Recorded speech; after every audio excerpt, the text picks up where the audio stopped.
Warning. Listener discretion advisory for the following program.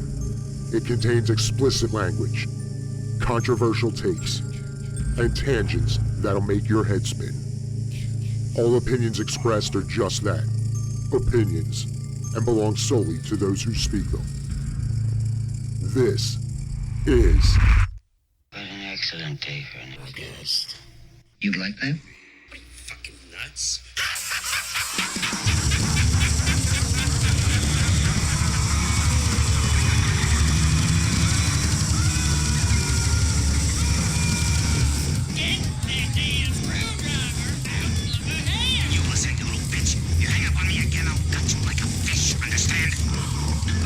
Pray to your God. I want you to pray that he comes and saves you. Do I look like someone who cares what God thinks? Spoilers ahead. But I did watch a movie too. What movie? What was it? Jeffrey Combs, Barbara Crampton. From Beyond? A Stuart Gordon movie. Well, there's a few, so could be anyone. What, with the three of them, that narrows it down to what, like 10 movies? Seriously. Well, I watched From Beyond last night. I needed to rewatch it. It's been a long time since I've seen that one. Really long time. Yeah, I saw it when it was fairly new. I rented it. And I just, I was looking for a slasher. Which this was not. The box looked cool as shit. But it's like, all right, well, it's got to be gross. I'm going to get it. And the fact that it wasn't my brain didn't register with body horror at the time, so... And then I saw it again... That was gross. Yeah, I saw it, and then I saw it my second time about 10 years ago. It's like, oh... Look, it's a really good movie, but I'm forever a Reanimator girly. Like, that's number one. Yes. And it's hard, because Barbara Crampton puts the BDSM gear on in this one, which really kind of gives Reanimator a run for its money. But, I prefer Reanimator. I was going to save it when we got more into the story of it, but it did make me realize we need more hand jobs in horror. Absolutely. We don't have, there's all kinds of sex going on in horror movies. We rarely get a good hand job scene. That's true. Now I find myself like scanning my brain for hand job scenes, and they're really, it's very scarce. Yeah, match. Yikes. Yeah. You're always going to fall back on that one, aren't you? I mean, I could talk about Skinnamarink, but I was trying to be nice. Oh my god, I think I'm having technical difficulties here. Ooh. So, welcome to another episode of What an Excellent Day for a Podcast. And in case you guys haven't noticed, we have back from the Body Count Continues podcast, Marianne, a.k.a. Scream Queen 517? 14. 4. 4. 517. Come on, Grandpa. So many things in my life. I'm not the whole numerology person, but for some reason... Numerology, it's 3 numbers. Every 3 numbered number that I come across always ends in a 4 or a 7. And for some reason, in the moment, when I got to stand by one, it's always the opposite. See, if I had chosen Scream Queen 69420, you would never fucking forget that shit. Yeah, because there's meaning behind that. Which when I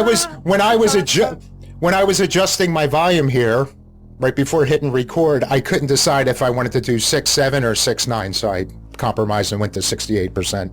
I don't know. I think 6.9 beats 6.7 is stupid. I think maybe I'm like too old to get that joke. I work in a school and I had some of the students explain it to me, and when they were done, they were on the floor laughing, and I'm just like, what the fuck is so funny? The best explanation I ever got was, there was a basketball thing, and then a guy said it in a song. It's a basketball player who was asked how tall he is, and he said 6'7", and I don't understand the humor, but I feel like that's like the YouTube, TikTok age. Yeah, I get it. The best memes and vines, and now it's just low-hanging fruit. Whoa, did you say Vines? Yeah, you remember the Vine app? That was around the time of like MySpace, wasn't it? Yeah, but the stuff that we consumed was actually funny. Now, well, that's what I was thinking about the 6'7" thing. Like, okay, I get it being an inside reference, but yeah, I fail to see the humor in it. There is no humor in it. Yeah. Absolutely none. But everyone laughs and it's like, why is it funny? And then they say, oh, because it was referenced in a thing. Wow. Like, it's referenced everywhere. Everywhere. And I just don't understand it. I don't think it's funny. Sorry. No, I'm not sorry. All right, everyone. This has been an elaborate prank. I know it's not quite April 1st yet, but this is the 6-7 episode. But before we get started, how was your holiday on Friday? I feel like I'm still hungover from it. Overstimulated. I was going to say emotionally or chemically? Everything. It's such a, it sounds weird to say. It's a little bit much for me now because marathoning all the movies, the social media activity is just off the charts every Friday the 13th. I woke up yesterday with a headache. I spent the day in bed. It's the best day, but it's also a lot to recover from. Maybe that's just signs of age. I also don't need to marathon all the movies, and I really marathon probably way too many. I need to tone it down. Now, I forget. Does your marathon typically include verses? Ooh, every now and again. Depends on how long it's been since I've watched it. I skipped it this time. Why would I watch a Nightmare on Elm Street movie on Friday the 13th? I can't even come up with a smart-ass remark. So because you know I'm right. If I message you in 6 hours with some random dad joke, then hit me with it. I'm good. No, and if it's good enough, I'll insert it into this. I'm not watching any movie where Jason is a guest star on his day. Although all the conversation going on in that group chat, it got me realizing, like, I don't even think anything was said, but just focusing on the movie, and everybody seems to agree it is Freddy's movie. But Jason does pretty much get all the kills. So they give him that much. Yes, and this is one thing that I think people forget. Freddy needed Jason in the beginning. Oh, yeah. Everybody wants to talk about who's stronger. Well, in the beginning, Freddy's pretty impotent. He can't do shit because everybody's forgotten about him. Jason doesn't need Freddy. Yeah, I'd say for at least half of it. Yeah, no, it's a fun watch, but not for Friday the 13th. I have a lot of feelings, but we're not talking about that movie today, so I'll keep them to myself. Well, funny you mention feels over franchises. I made the most random connection last night. What's that? Every franchise, especially one that's gone at least 6. Yeah. I feel dirty now. Yeah, I'd say any franchise that has at least 6 entries in it, you're going to have at least one that pisses the fan base off. And yeah, why does it have to be the one we waited for so long? Well, and this is going off Friday the 13th, but is there a franchise that has more entries or a higher percentage of pissing people off than Halloween? I'm thinking about it, and it seems like except for 78, I would say Part 4 and then 2018 are the only ones that seem more universally loved. The rest, everybody, there's always a substantial chunk of the fan base that's pissed off about it. Okay, I see a lot of love for Halloween H2O. See, I always did. For the same reason that I like it. I think for a lot of people, especially my generation, it's sentimental because it's the first Halloween movie that a lot of us got to see in theaters. That was the case for me. Okay. It's not a quality movie. I hate that fucking mask. I was going to say, it's the worst mask. The eyes. If it wasn't the first I'd seen in theaters, I don't think I'd defend it. So I want to say maybe Halloween is tied with Texas Chainsaw. Some of the Texas Chainsaw sequels are really garbage. I saw the first 3. I saw bits and pieces of, Next Generation or whatever the fuck it was. Although I've been hearing more love for that one lately. I love Next Gen. I will always defend it. And I mean, being a fan of the two of them, I do intend on eventually watching it. And then I saw obviously the remake, and then I saw the beginning. And that might be it. Because I heard enough shit talk about it. But yeah, I didn't think about that one as far as getting more hate than love. Well, hate is maybe a strong word. I know more shit talk. I know people hate Texas Chainsaw 3D. Another one that I love. The writing is questionable. The math in terms of Heather's age is a little bit off, but it's just fun. I don't know. For me, some movies are so fun that I can look past the mistakes that were made. And I know the Netflix one from 2022 is very divisive. I really do not like it at all. I heard it was on par with Believer as far as a legacy sequel. I like Believer. I'm not saying you specifically. I'm saying the consensus. A lot of people shit on Believer. Yeah, I think I think the consensus was Texas Chainsaw 2022. A lot of people liked it from what I see. But I'm on Twitter, which is really only a small portion of the horror community at large.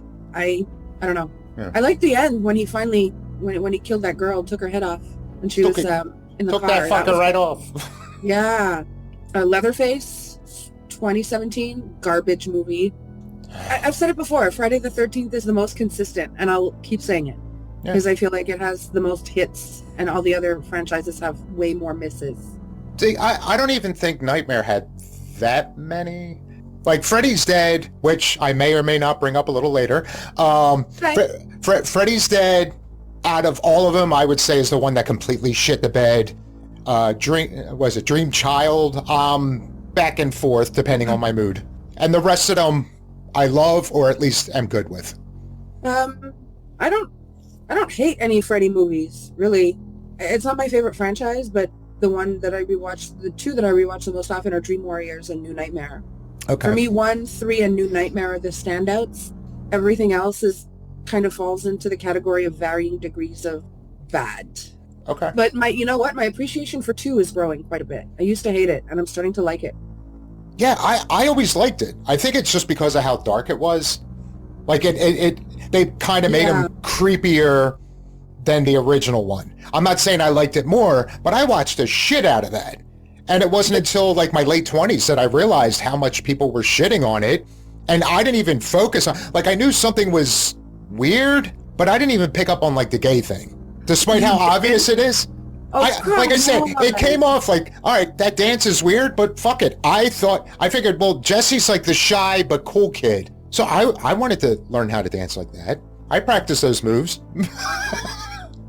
The bar scene, that really stood out. Crispin Glover, like weirdo dances. No, you know what? I agree about it being darker, and I think that's why it's growing on me. I really am not a fan of the movies that take the comedy too far.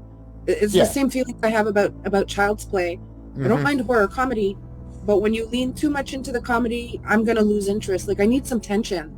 And Freddy almost became like a comedy icon. Like, look, he deserves his icon status, but I like it better when he has 1 or 2 funny lines throughout a largely creepy movie. And I think part 2 does that really well. As much as I love 4, it does go right over the threshold for me as far as comedy.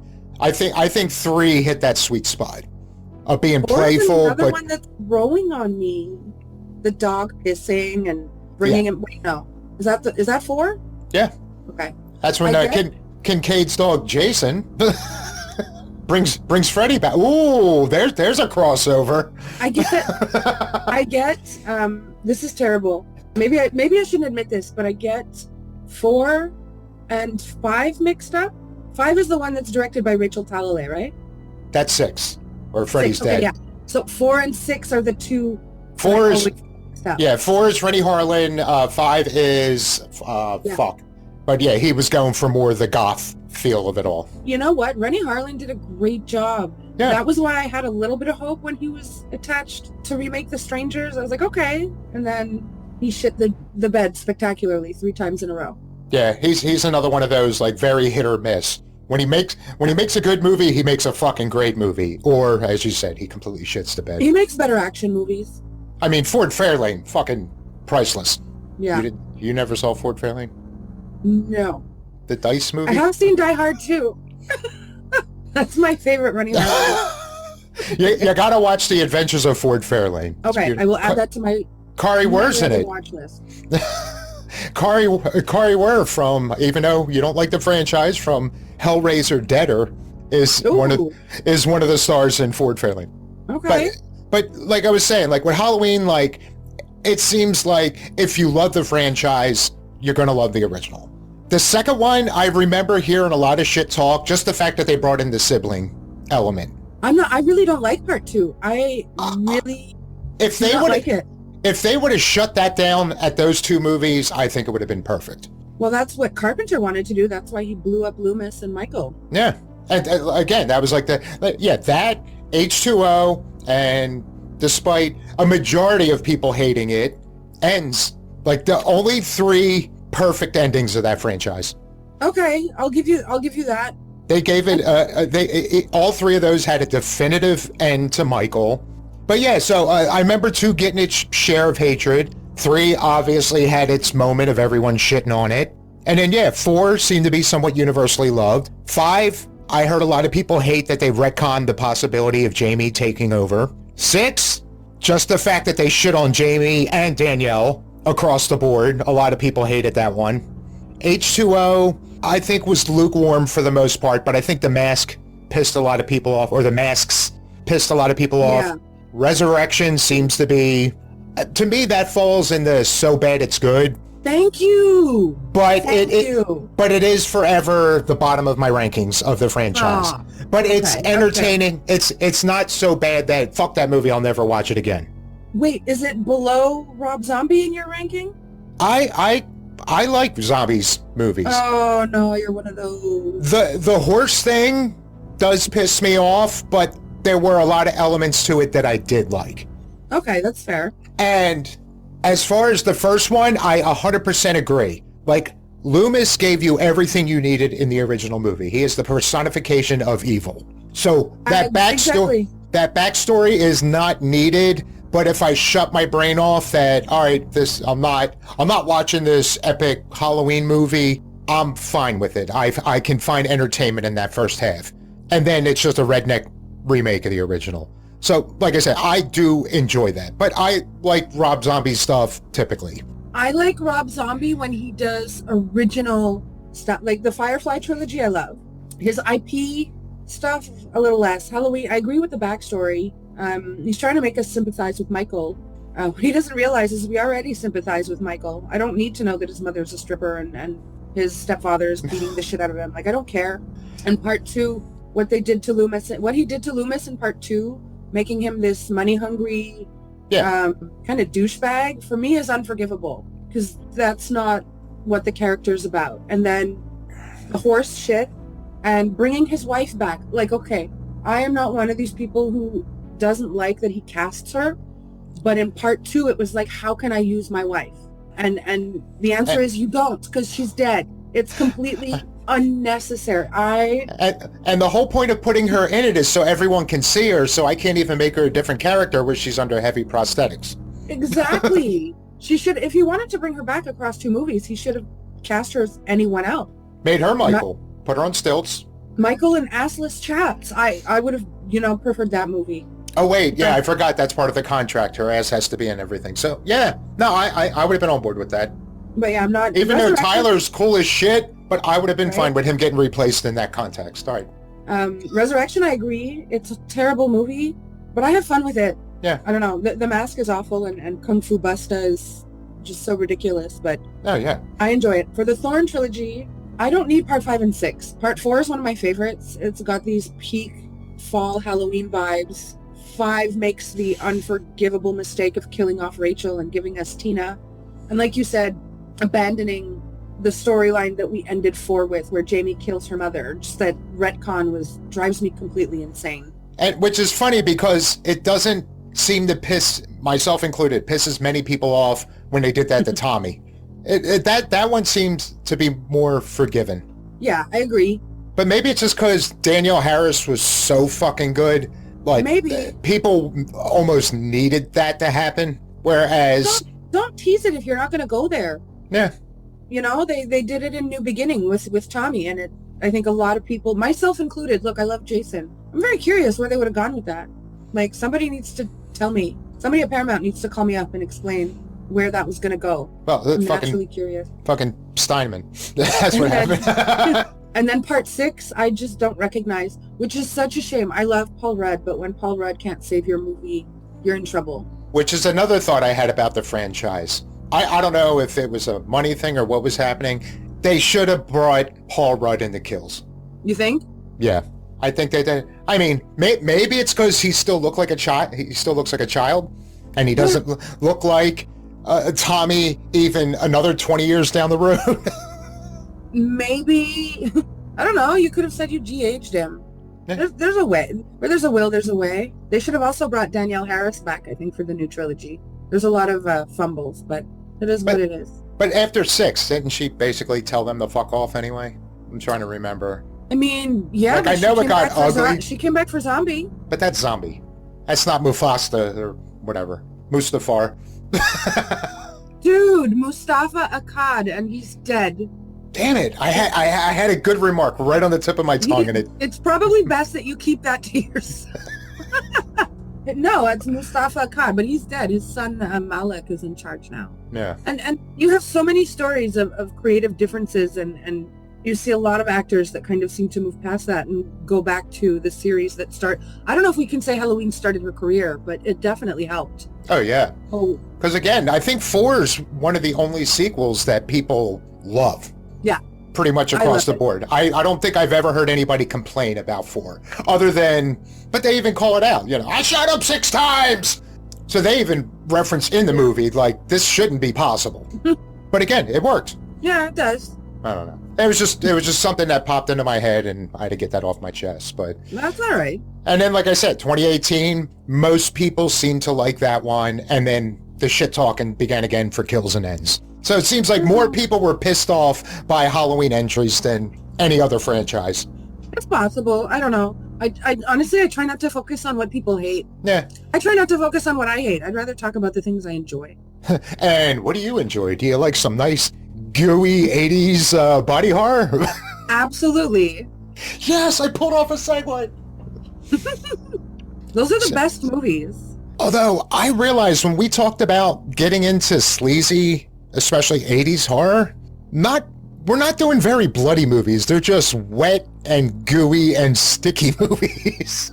Yeah, but I mean, that's okay. Well, you want to talk Sleaze, the movie that we're talking about today, that is sleazy as fuck. It's horny as fuck. I forgot how horny that movie is. Yeah. Oh my God. And you know what else I forgot? That before Rob Zombie got his hands on him, and I'm not, this isn't a complaint, but I forgot the 70s into like most of the 80s, Ken Foray was a fucking pimp. The scene with him in the Speedo, I had to like walk away. I had to take a walk and cool myself down. I was going to say, is this like a water thing again? There's I know, but I love that there's something for the ladies too. Mm-hmm. And he looks good in that Speedo.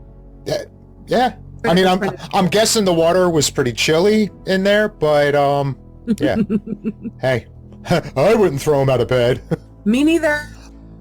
So one thing I did learn about this movie was, because obviously it's another Stuart Gordon taking some Lovecraft, that the prologue to the movie, everything before the credits was Lovecraft's entire story.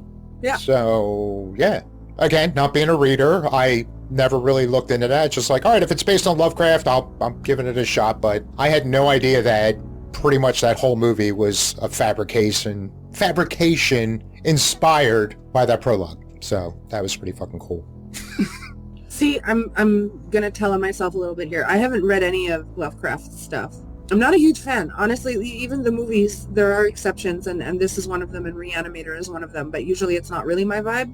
But I like what Gordon does with the material. Yes. And I love when he teams up with Jeffrey Combs and Barbara Crampton. Some of my favorite movies. Reanimator is one of my all-time favorites. And this one, it's funny, I haven't seen it in probably over 10 years. And rewatching it, there's a lot of stuff that the only thing I knew about it was the BDSM gear. Because when you see people post about it on social media, it's always Barbara Crampton in that outfit. Yep, looking in the mirror.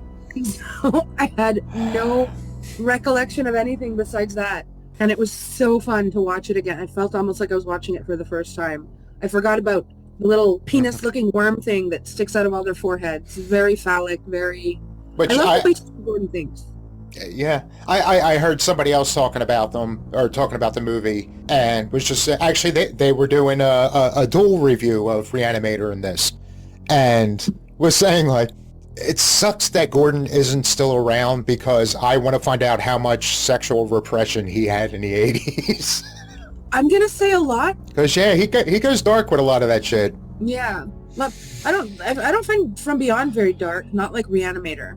Well, I mean... like the lighter version. Yeah. And I'm still kind of torn because I feel like visually this was visually more playful, even though Reanimator was more just straight up playful. I'm not even sure if they're appropriate terms for these movies. And I did recently learn also that when they did the prosthetic for Combs, he kept saying it looked like a dog dick. Therefore, that's when I thought I couldn't love him anymore. It does seem weird because I hear he's a really great guy, really nice guy, but I think a lot, like just on appearance, but then also a lot of the characters he plays, he seems like a very straight guy. So that did feel good to hear him make that kind of joke. But apparently he was really pushing that angle to Barbara just to make her uncomfortable when it came to the biting scene. Oh, I love that. That's awesome. So you're meeting him this year, aren't you? Fingers crossed. I'm penciled in to meet him Friday or Saturday. Tell him to come to Canada, please. Just casually slip it into the conversation. Huge fan of your work. Go to Canada. And I really loved you. There's a lot of stuff I'm missing out on this year that I'm very, very... What was I sad about? I think about it every once in a while. You sent me that picture of you with Rohan Campbell, and I clenched my fist a little bit. Lucky bastard. Hey, at least this time it's somebody clenching their fist over a picture with a celebrity and not countless other reasons for people wanting to take a swing. Hotter. Like, I'm just so jealous of you. Hey, he choked me out twice in 15 years. Okay, now you're just trying to make it worse. He will choke me out one day. I will get arrested, but he will choke me out one day.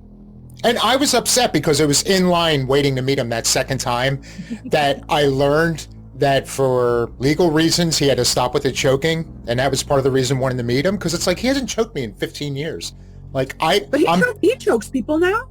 When I went up this time, and I heard, apparently he went a little too hard, or somebody was overly sensitive to where, I guess at the bare minimum, it caused him like psychological damage or something. So basically he wasn't allowed to do it. So whereas I might have to beep some of this out. I don't want to get him in trouble. But when I first met him, he would, when you go to pose, he's both hands squeezing your throat. This time when I met him, he does the old like buddy, like arm around the neck. And then when the picture's ready, he starts pulling it. So it's not a proper choke, but he gets rough with you. And that's all I need. See, that's all I need. That is really all I need. And then I want him happy. I just want him to physically take my breath away. Yeah, exactly. I need to start like a collection of pictures of people choking me. Hey, you and Babs. I asked Nick Castle to choke me, and I swear he looked at me for half a second like, what? He did it, but I think he thought it was a bit of a weird request. And it's weird because Rowan was so nice. Like, I will ask him to choke me when I meet him. I don't even know if I can explain it. It seems like he would be willing to do that for a fan, but he would also feel like he would, if he didn't do it, it's because, he would feel so bad. He's Canadian. He feels bad about everything. It's just what we do. You did see Tusk, right? Sadly, yes. That from that movie. And I feel like we need to start a GoFundMe to support Justin Long, because Hollywood just has this kink where they torture the fuck out of him in every single movie. I saw, he made a movie last year called Coyotes with his wife, Kate Bosworth. Really good movie, like B-movie, but really fun. Spoiler alert, he actually lived, and he's not a walrus. I was like fucking blown away. It was awesome. I was happy for him. Well, there was something else I saw with him somewhat recently. And for some reason, I think it might have been around the time when we were doing our match review. You know, kind of bringing in. You just love talking about Mama Jerk at every opportunity. And I didn't even coin the phrase, but I love it. So you did. It's okay. I'm bringing it back. Who coined it? Was it someone on your show? Yeah, it was JC. Like before the mics even went on, he's like, "All right, let's talk about Mama Jerk," and it just it stuck. So, but I think it was talking about that we went into like some similarities to Barbarian. Yep. And for some reason, I feel like it was around that time, again, I forget if it was on or off mic, but a horror movie came to mind that Justin Long walked away from. And I can't think of what it was. Couple, but not many. I think somebody in Hollywood hates him and just wants to see his demise in the worst possible ways. Part of my fantasy is that it's his idea. I hope so. I know he's a genre fan. Yeah. And I just like the idea of Like, I feel like that would have been me if I was the kind of person to get enough, like, parts like that after the first 2 or 3. Like, I would totally embrace that being my thing. Like, oh yeah, I'm going to leave this movie in a horrible way. That's fair. So, who'd have thought the Mac guy would have been such a huge deal? So anyhow, we saw From Beyond. The tangents are going hard today. Part of me, like, there was a part of me wondering, like, okay, is there really enough going on in this movie to justify, like, a full episode beyond, like, There's 20 so minutes? much going on. But I realized, even worst case, we're not going to be on topic for an hour. No. So. No. There's so much going on. One thing I noticed, which I love, even with, like, what looks like 20 pounds of prosthetics on his face and his body, you can still see Jeffrey Combs twitching and emoting. Like, he's really skilled at that. It's got to be hard to kind of act with all that shit on your face and on your body. And he does such a good job. And this is the first movie I realized he's really good with his eyes. He's amazing with his eyes. He does some cool shit with his eyes. He does. And if you want a good example of that, there's no better example than The Frighteners. Everybody hates that movie. That movie gets so much hate. I don't know why. That was such an in passing watch back in the day. Yeah, that's another one that I might as well have not seen it. I don't think I gave it enough attention. You need to give it a rewatch. Yeah, I do, because I actually hear more people giving it credit, but I think it's not like, oh my God, this is the greatest thing ever, you gotta watch it. Maybe it's because I also listen to a lot of people talking about underrated or overrated movies, and it seems like this makes a lot of underrated lists. So maybe that's the love I'm hearing for it. I mean, I know it didn't do well when it came out. And I know there's probably a lot of people that stick to their first impression of the movie. I didn't like it when I first watched it. It grew on me. And it's because of Jeffrey Combs that it grew on me. And now that you have something to request to him when you meet him. Well, you need to tell him to come to Canada. Because there's somebody up there that really wants to... Exactly. Wants to be choked by you. So, we have Crawford in a laboratory, playing on his computer, on his DOS prompt computer. 40 minutes later! Is it really DOS computer that's made out of cardboard. Come on. That's the 80s, man. Love the 80s. Yeah, so he fires up this machine, and the intended reference I was going to make, we get a shot of the Dream Demons from Freddy's Dead floating around. God. Yes. That was probably the first time I saw the movie that, that was probably even before Freddy's Dead even existed. So, But yeah, watching it this time, I was like, fuck. That's where Rachel got the idea from. Oh, it's so good. It's so good. And you know what else? I like the role reversal between Barbara Crampton and Jeffrey Combs, where in Reanimator, she's the victim and he's the mad scientist. And this time he's the victim and she's the mad scientist. I want to say she's the villain of this story.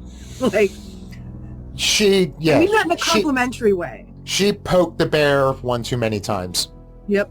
When he's specific, and the fact that she said, like, what was it, at the first time she fired it up on her own, and she turns around and she's like, I now know there's only one person that should operate this. And he's like, yeah, and I ain't fucking doing this.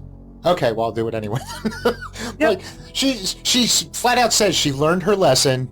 And then sneaks up and turns the machine on. Yeah, which I guess, I don't know enough, I'm a guy, so I gotta settle for my hands. But I know women have a special bond to their toys. So, oh my knowing the resonator brings about certain feelings, maybe that's what it was. Why are we cleaning it up? The resonator makes people horny. I was saving, how some movies, like they say with the final chapter, how they preemptively cut a lot of shit just to go hard on Jason's death. It's the same thing. I'm saving up my banned YouTube channel points for later on. I mean, it makes Pistorius horny. It makes Catherine horny. I mean, apparently Pretorius was just a fucking hornball the whole time. He is, and I love it.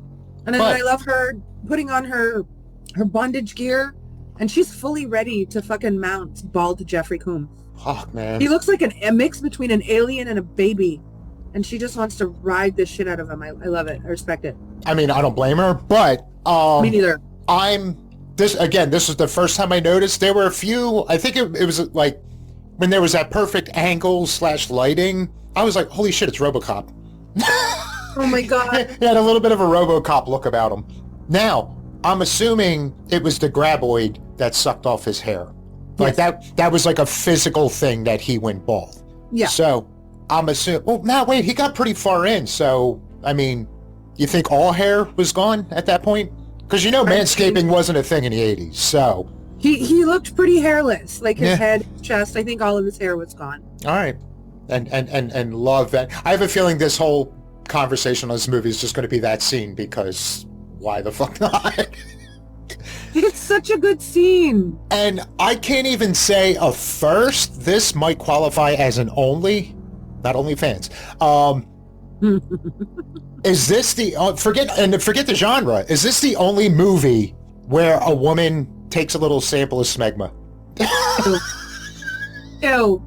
You did not just say that. It's been coming up a lot lately, that word. It's like, I need to incorporate it in something. And then I rewatched this movie and was like, boom, perfect. She goes and does a little scraping, a little rubbing, and immediately...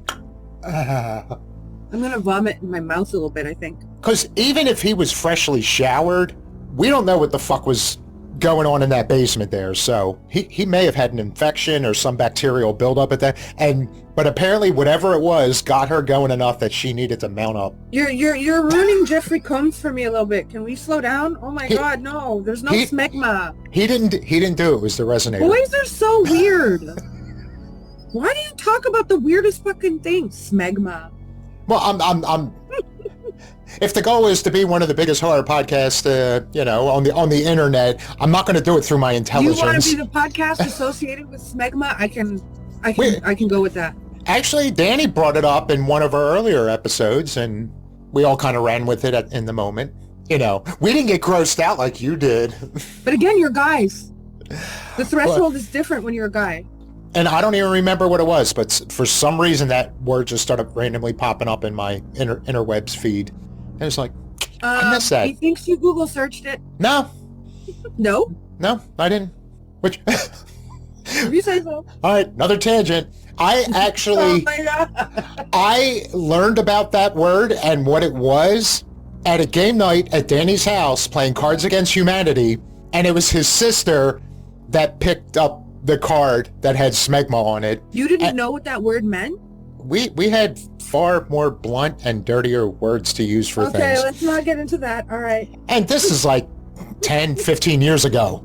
So it's not like I just learned. This was a while ago, but yeah, probably. Okay, that's fair. It was known enough that it was on Cards Against Humanity. And his sister's contribution to whatever the host card was smegma. And everybody started cracking up because it's a funny word. It is.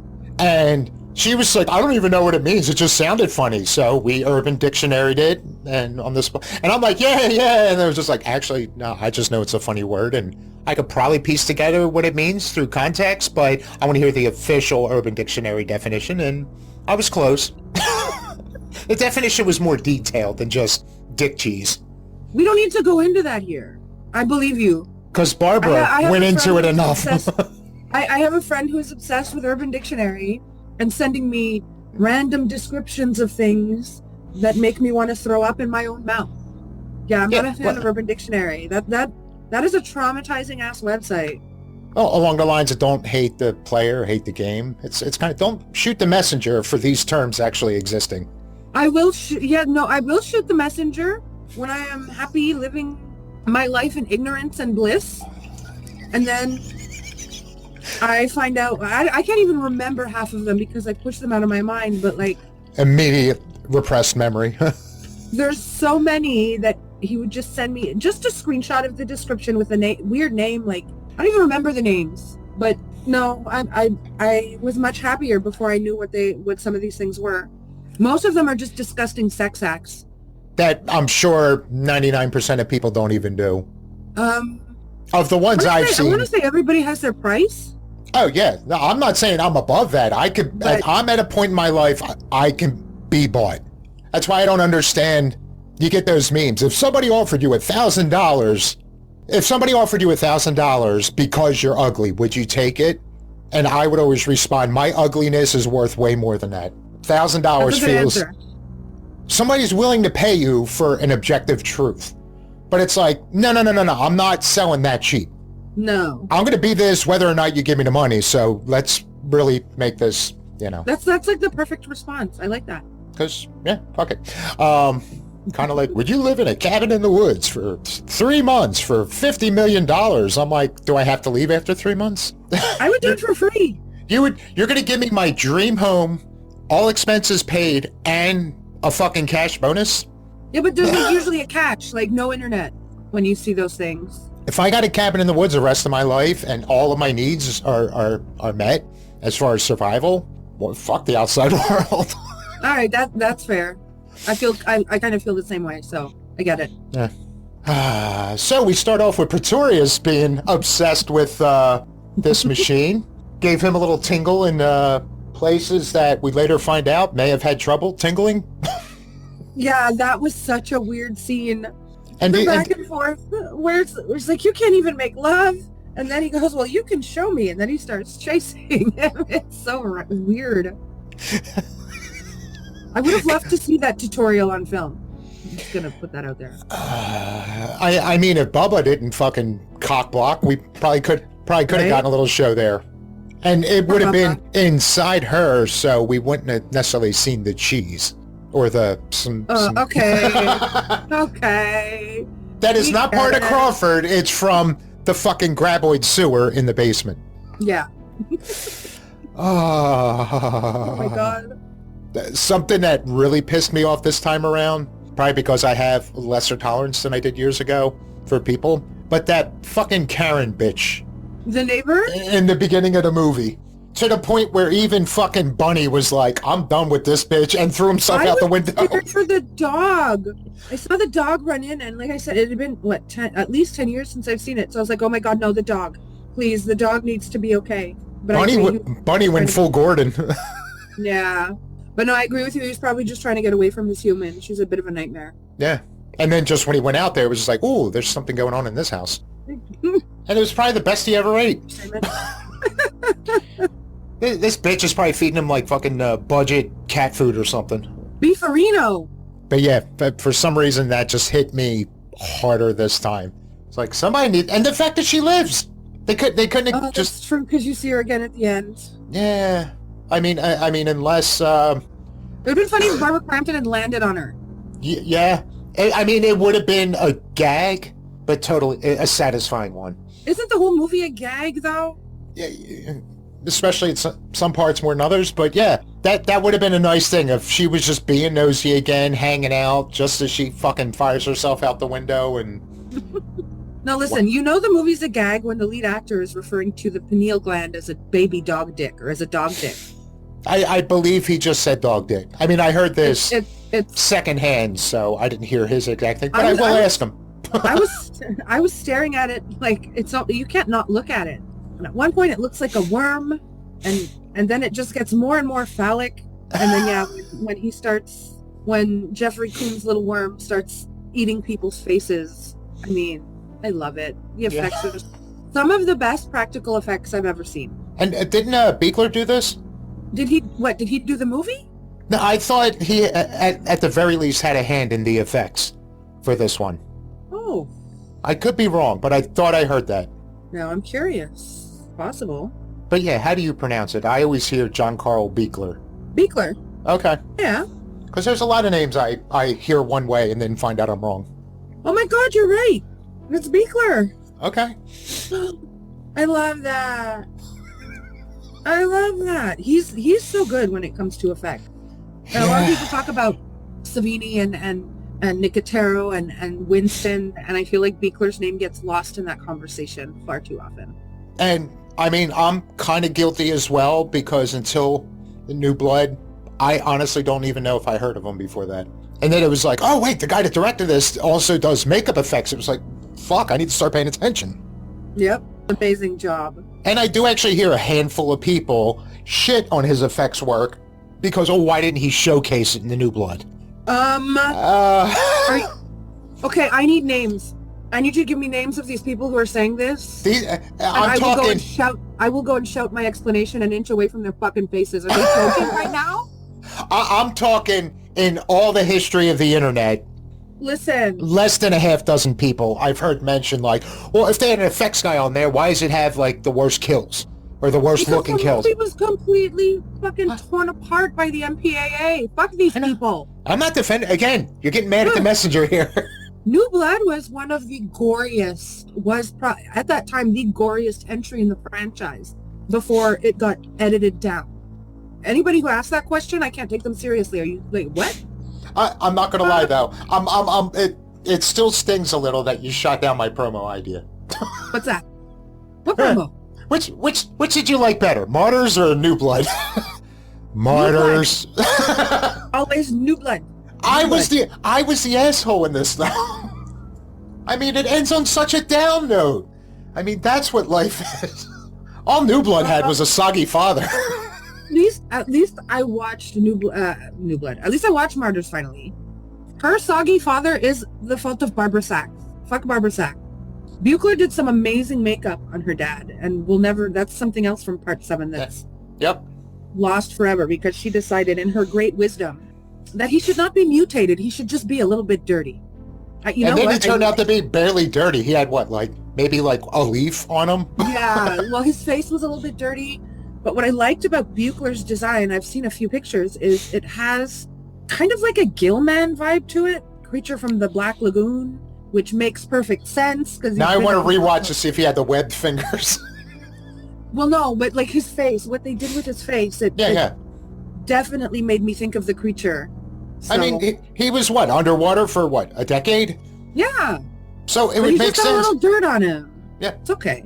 Even Jason swelled up underwater a little. Okay, are we going to start talking about Jason swelling up? Because this is going to end in a completely different place from where it started.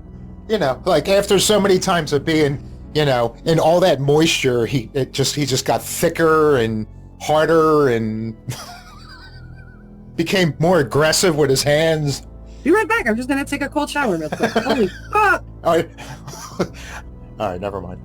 So you're not really saying anything. You're just, you could have just said you were taking a shower, and I don't know. So I'm just stuck on Jason swelling. Oh my god! Especially when Kane took over, you had that that pulsating. Dude, you're killing me. You're fucking killing me right now. Hey, I'm at a safe distance, so I got to worry about you taking a swing or anything. I'm not gonna take a swing, but holy fuck. Fuck you for making me think of that. So another thought I had, somewhat back on topic, which I'm sure this is going to spring yet another tangent, and I'm starting to think that subconsciously all this time, that's the only reason I want you to come on, just to see how far we derail from time to time. We always derail pretty far. I was actually impressed with Society, how much we did talk about the movie. I think we got a full 15-minute conversation. Yeah, 50. Street Trash, I feel like we just fumbled. But Society, we actually did talk about the movie. Yeah, well, Street Trash, we were kind of. And we've been skimming from beyond. Yeah. So to skim once again, the whole thing when was it Catherine? Yes. When Babs first is walking the halls of all the schizophrenics, I'd be curious. There's no way it couldn't have been. We get Miggs from Silence of the Lambs. Yep. We get I forget if they gave him a name, but what's his name? The fucking the fucking critter fucking dude from Hellraiser 2. Get them off me! I'm wondering if anybody involved with either of those movies saw this and was like, "Oh, I can throw that in there." I have no idea. That's actually a really good question. And fuck, I didn't even think about it till now. Not only is it a rarity, this movie gave 2 hand jobs. What is your obsession with hand jobs? Your obsession with hand jobs needs to be studied. Seeing it happen in this and it registering, oh shit, that's something that doesn't happen. No. I think that's what the obsession is, that you get, it feels like almost every other version of sexual activity in movies, but not enough love to the hand job. I mean, Yes, but to be fair, handjobs are kind of boring. I mean, Max really kind of get that. ran with it and made it something unhinged but like handjobs are boring. That, I guess my position has always been, that's what you guys do when you're alone. That's what you guys do when there's no woman around. So why the fuck would you fall back on that activity when you're with a real life woman? It just seems kind of like a lateral move. Well, I think it depends on, I guess, the relationship, because, I mean, that would be the most discreet activity in a movie theater. Blowjob is just as discreet. Depends on how packed the theater is. Because I know when I go to the movies, there's a lot of nosy fucking people. Okay, I didn't realize we were talking in the theater. If I was sat next to you in the theater, I would totally be a Karen and go get the manager and get your ass kicked out if somebody was giving you a hand job. That's disgusting. I'm saying you could hide that better in a public theater. Why are we in the theater? Because that's where my case plays out the best. Okay. Yeah, if you're watching shit at home, then... So a blowjob is just as discreet if you throw a jacket on top of the whole situation. And as long as the woman or dude or whoever in question can keep the, sound effects to a minimum. Like you can't do a sloppy blowjob in a theater because those are noisy.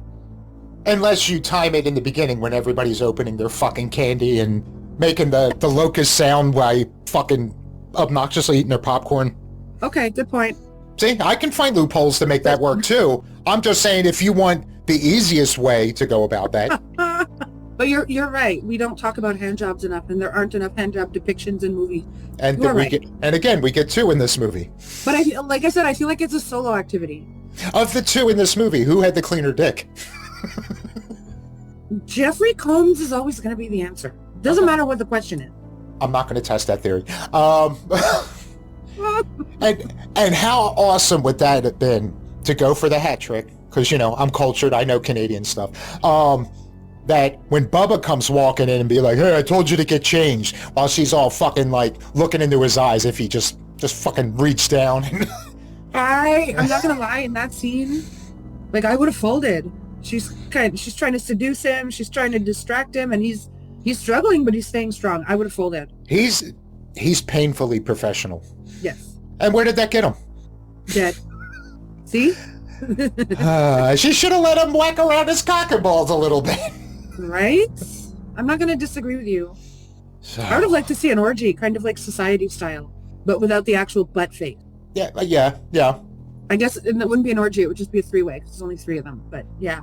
I mean, unless Pretorius could have gotten his shit together long enough to at least resemble himself once again. I was going to say he was Jabba the Hutt at this point. It wasn't happening. He's not invited to the party.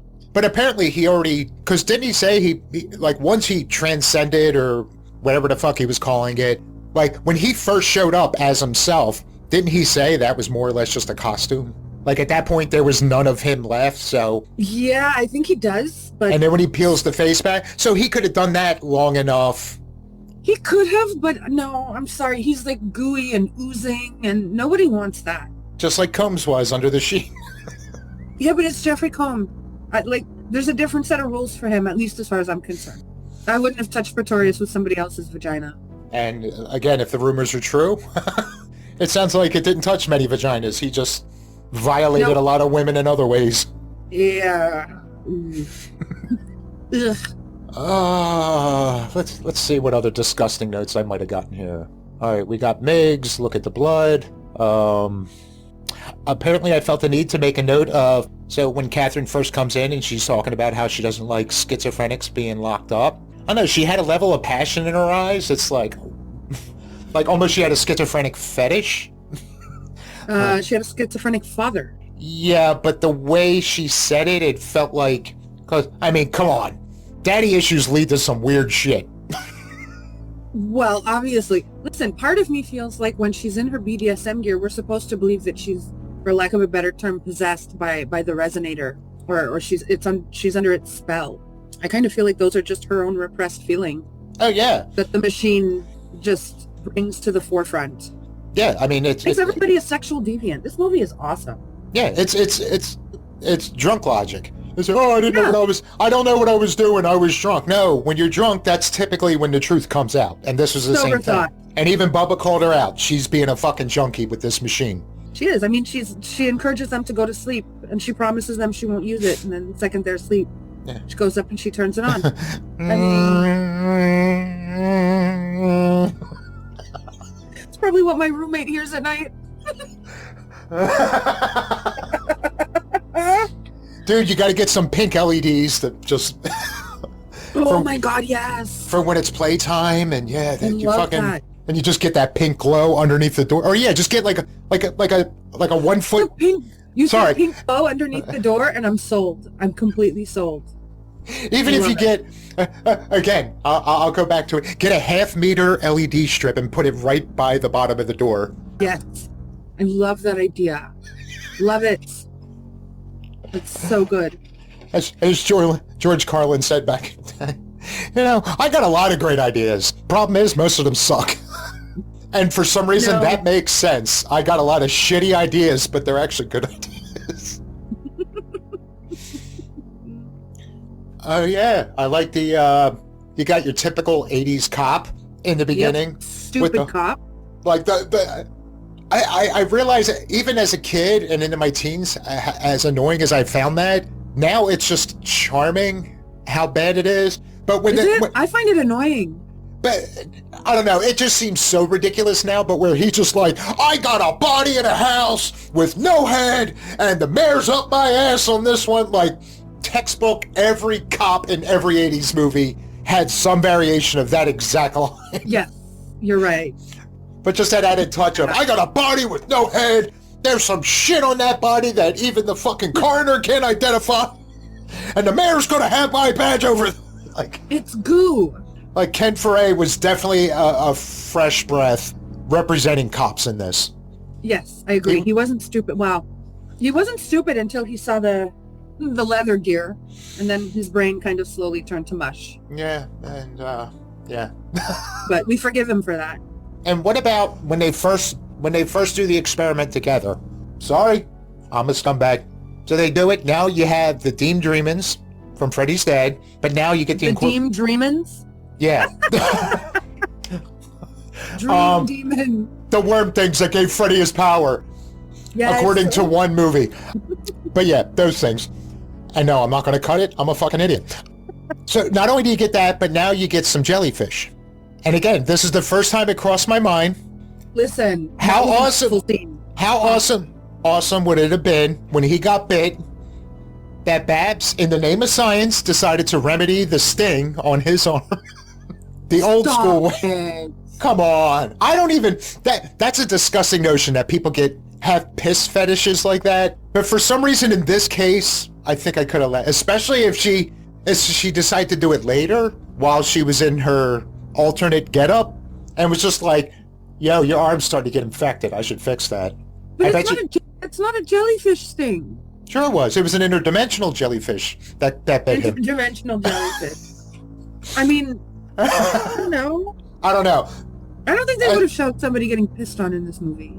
Or in any movie. I mean, they could have implied. And again, we already established that Stuart Gordon has some... Has that ever happened to you? Actually, I don't think I've ever been stung by one. I bumped into some, but never gotten stung. Oh. I've had one lightly brush my leg in the ocean, but that's about it. Never went that far.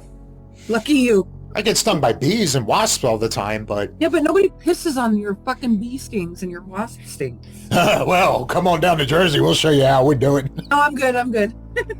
But nah, I've never been in a position of needing urine for medicinal reasons. Okay. Well, you know what? I'll agree with you that that's what this movie is missing. But that jellyfish scene is so absurd. For all the practical effects that are amazing, the CG effects are absolutely ass. Oh, yeah. And when she's gone back to the house to blow it up and she's tied up in these, like, things, I guess they look like eels, flying worms, and they're coming at her. And she's screaming. I guess she's supposed to be, like, evoking fear. I just don't feel afraid. I think if I was in that situation, I'd be laughing. They look so funny. I mean, she got there as well. She got to the laughter. Unhinged laughter, but isn't that how all Stuart Gordon movies end? It's kind of a requirement, I feel like. It's so funny. And Barbara Crampton does it so well. It's like it starts off being a jovial laugh, and then you kind of see the insanity, and then she's just full on screaming, laughing, and yeah, she goes from like terror to sobbing to don't Such get a too good way to close. end the movie, but And my she one was kind of complaint like with this movie is her, like, she jumps out this window and her leg ends up broken, which is an under-acknowledged effect in that movie. He should be dead. I mean, Story window, bro. Come on. I'm willing to allow her to be alive only because they made a point. Like, she ain't right though. Her legs are fucked up to a point where they may not be repairable. So the fact that someone like that, the fact that she didn't walk away from it unscathed, it sucks that all the goop and grossness throughout the movie, you kind of overlook the fact, like, her kneecap fucking exploded at the end, and it was that's some great effects work, and that's something that I remember very vividly. And seeing it again, it was just like, you can see her kneecap, you can see her femur, for fuck's sake. It was so well done. To the point where it looks so good, you could almost feel it. Yep, absolutely. But all the insane shit that goes on in the movie, people, like, you never hear, until now, you never hear anybody talk about this movie and be like, oh yeah, but that kneecap was a great effect. It's always about the grossness that goes on throughout. Exactly. No, but that's a great effect. Oh my God. I forgot, we also got Pretorius's glazed over hiney. You get a shot of his butt for a moment. The shot that nobody asked for, by the way. And the perfect transition going from his slimy ass to cracking some eggs. He's so gross in this movie. I rewatched this yesterday afternoon, and this morning I still passed on having my morning omelet. I couldn't even look at a fucking egg because of that transition. Amateur. Come on now. Because of that trend. Oh yeah. This is some amateur bullshit. You're gonna have a smegma grilled cheese after this? Bro, I will leap through this computer and bitch slap you. Stop saying smegma. Oh, you're such an amateur. No. Wait a minute. You're fucking comparing apples and oranges. We eat eggs. First of all, if there's somebody on this planet who eats smegma, they need to be shipped off to an island away from society, because that is disgusting. I'm just saying, next time you have a grilled cheese. No. Do not finish that sentence. Do not finish that sentence, I swear to fucking God. The egg wasn't gross in the movie. It was the immediately cut to an egg after seeing... but you're comparing eating something that humans eat to something that only disturbed humans eat. I hope there's nobody on this planet that eats smegma, and if there is, that's probably the reason for the decline of society. Apparently, Dr. Catherine eats it. I'm never going to look at Barbara Crampton the same way again. Thanks. And now, because I do hope to meet her one day, I'm going to ask her a question about smegma, and when she, looks at me like a weirdo, I'm going to have to say it's your fault. Again, I am not above being the asshole in any situation. I know. I know too many people like, oh, I'm going to tell him you said this thing. I'm like, sure, why not? Well, he didn't say anything necessarily, but I'm just like, it's led to more questions for me. Ugh. I hate that I have questions about smegma in my brain now. I have you to thank for that. All right, all right, you want to go back to more pleasant things? So yeah, Dr. Block is a cunt, and I feel like she still got off too easy. She should have been abused a little more. Although she wasn't... He ate her eye, come on. No, he sucked her brains out through her eye. Yeah, but I feel like she should have suffered more because she was that insufferable 80s know-it-all doctor. No, you know what? I'm fine with it because Catherine actually did not get the electroshock therapy. Had she gotten the electroshock therapy, I would be with you. And that woman definitely should have suffered more, but luckily there was no electroshock therapy. But that scene where she's back at the hospital and Dr. Block thinks she's going insane frustrates me so fucking much. I want to punch my TV. That's what I mean. Like, so frustrating. And that's another, especially in the 80s, trope of you get that doctor, what they really need is blah, blah, blah. Yeah, well, what about this theory? No, fuck that. Like, aren't you people of science? Like, at least be sort of open to alternatives? No, but you're talking about the purposes of a movie now. I mean, you gotta have somebody to hate, and obviously we hate her. And that's what I mean. So I'm not opposed to her having gone. I just think she should have been tortured a little more. No, I agree. It should have hurt a little more. It should have been a little slower. Maybe she should have gotten a little... How about that? What if she got a little? So he goes and he grabs her and he pins her up against the wall, and then he reaches down below, gets a few scrapings, and just rubs it across her lip, and then sucked her brain out. Whoa, you've lost me. Would that have been an acceptable use of? You've lost me completely. No. And funny if he put his hand up her butt and like ripped out her intestines and strangled her with them, like he shunted her. Victor Crowley did to one of his victims. I think in Hatchet 3, no, Hatchet 2. Beekler. It's Beekler who dies by getting strangled by his own fucking intestines. Yeah, awesome, love it. If I ever do he drinks his own piss. If I ever, and I mean, I seem to do him well. Or at least Jack Cracker. I don't know. You know, poor John. Didn't never mind. Too soon. Yes. So again, 80s trope. Of course, she just happened to have a homemade bomb in her fucking purse. Of course. Now, could that have been that one?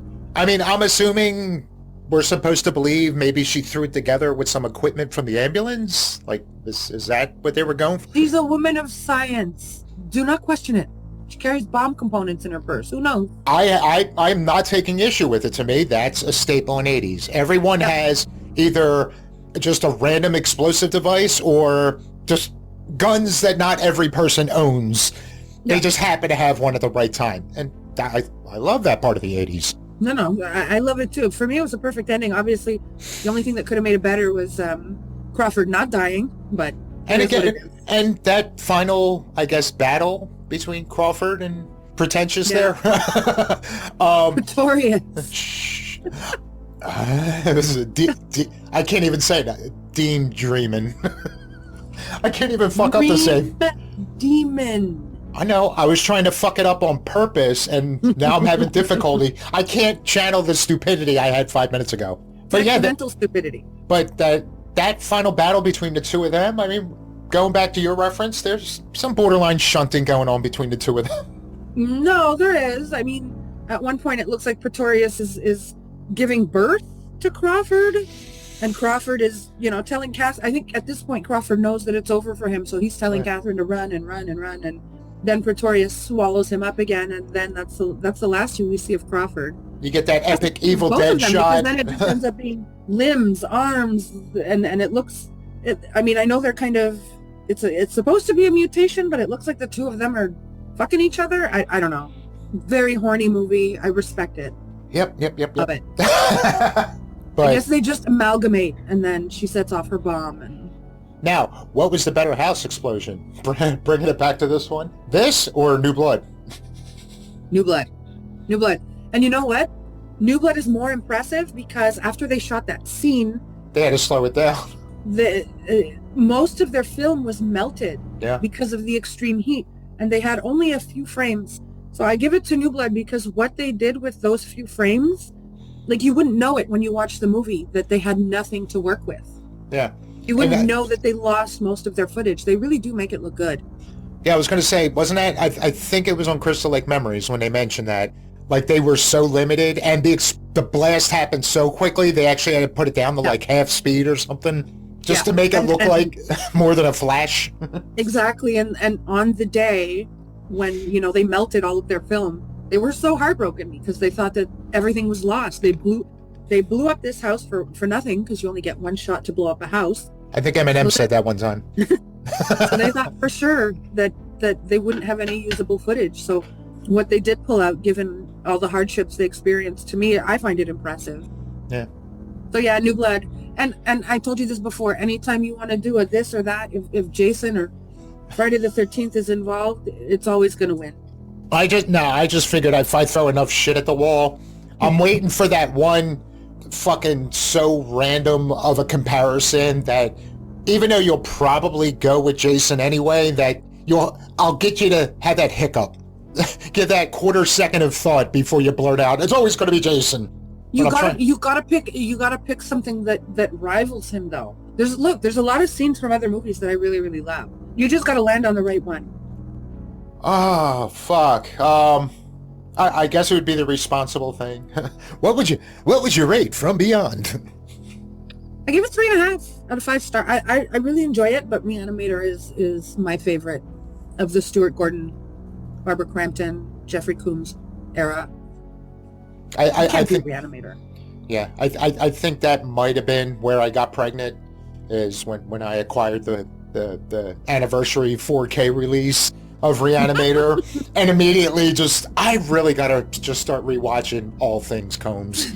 Yes, I agree. So, which I should go back and actually finish all the extras and shit on there. But No, it's a good movie. I enjoy it. There was a lot of things that I that came flooding back because I just didn't remember.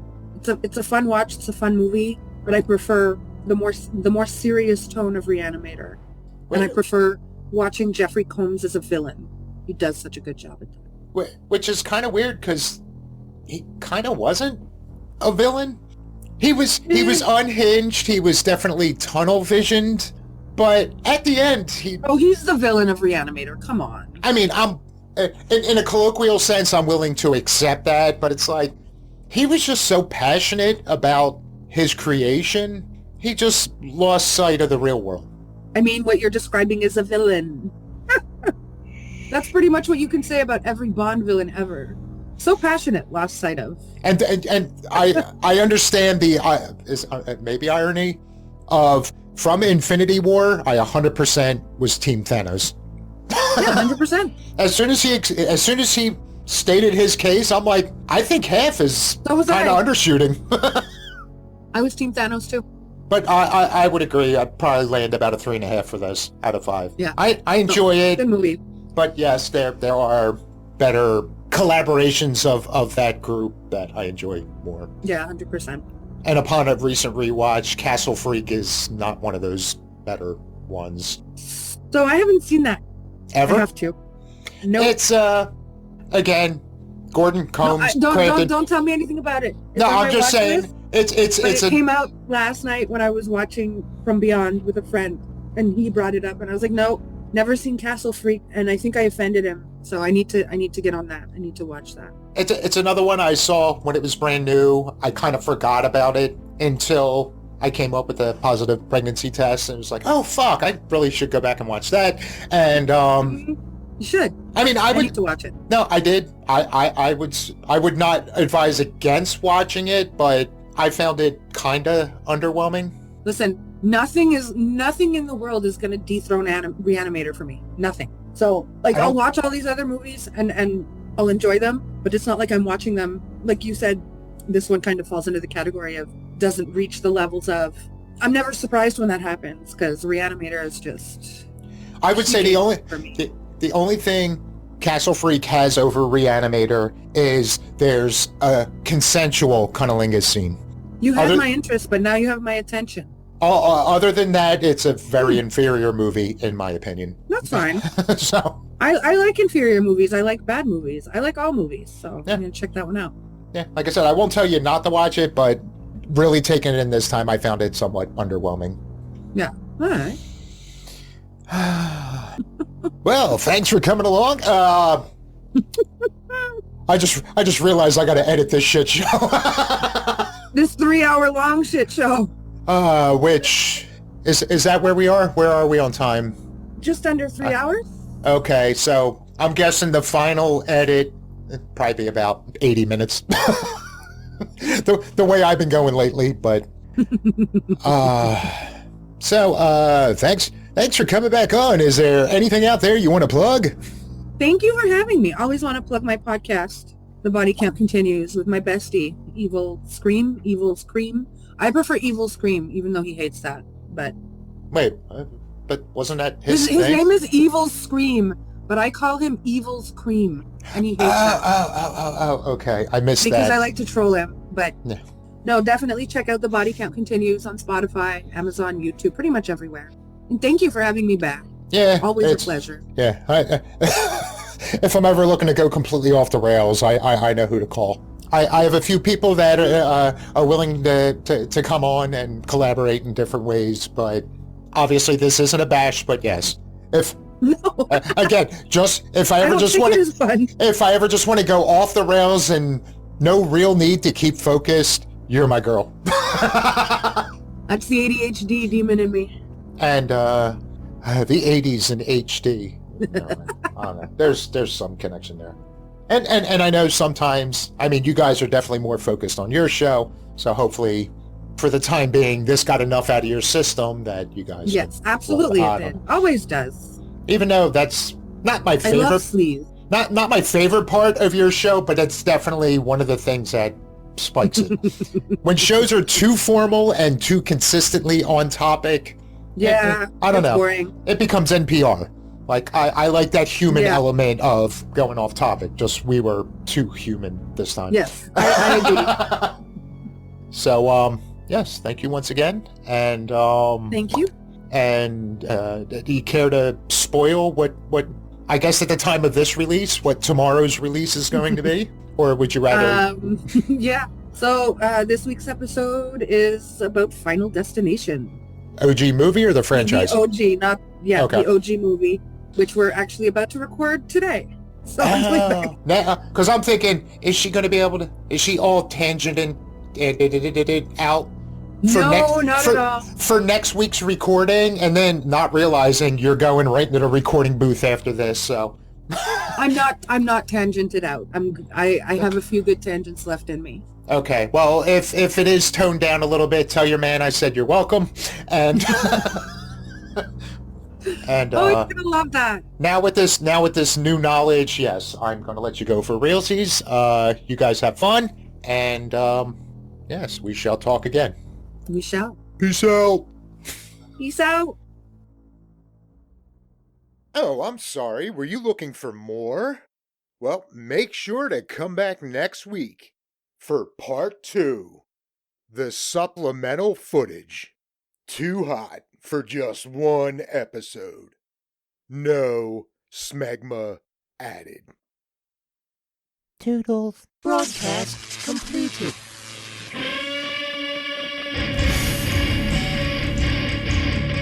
Listening to What an Excellent Day for a Podcast. Be sure to come on down to excellentdayforapodcast.com where you'll find our entire catalog. And for your convenience, every episode contains a link where you can text the nerds. Want to throw some praise? Some critique? Perhaps you have a suggestion for a topic you'd like to see us tackle. But while you think about that, you can also check out the connections to all of our socials, including our YouTube channel. Give all them a visit. But don't forget to like, subscribe, and share with everybody you know. And for those feeling a little extra generous, there's also a button where you can support the show in other ways. Every bit of support helps. Well, that's it for this episode. And remember, stay creepy and keep talking some damn hard.